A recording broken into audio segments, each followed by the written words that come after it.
la fête du travail n'est pas passée inaperçue à la générale syndicale qui a tenu une réunion sobre à l'intention de ses affiliés en son siège situé à Kinshasa. Cette organisation syndicale a procédé à l'évaluation des engagements conclus entre le gouvernement central et les banques syndicales en faveur des employés congolais.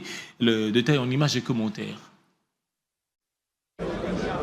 La fête du travail a été célébrée dans la méditation au siège de la générale syndicale. Une pensée pieuse a été observée en mémoire des employés congolais victimes des affres de la guerre dans l'est du pays. La coordination de cette organisation syndicale a usé de l'approche pédagogique pour expliquer à ses membres la genèse de cette célébration de portée internationale.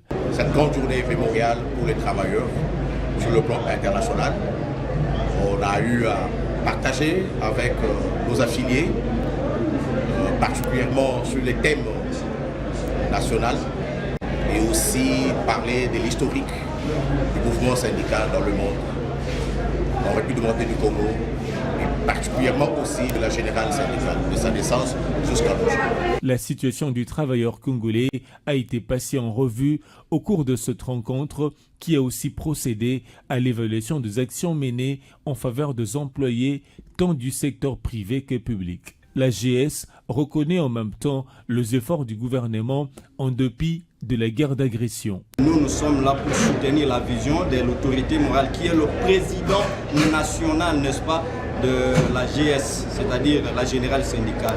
Donc c'est une journée où nous nous réjouissons, bien que le combat est tellement dur, mais avec les autorités qui sont en place, nous espérons que les choses vont aller de l'avant. Nous demandons à ceux-là de venir nous rejoindre pour réclamer leurs droits. Parce que devant l'employeur, vous êtes incapable de vous exprimer, incapable de réclamer ce qui vous doit.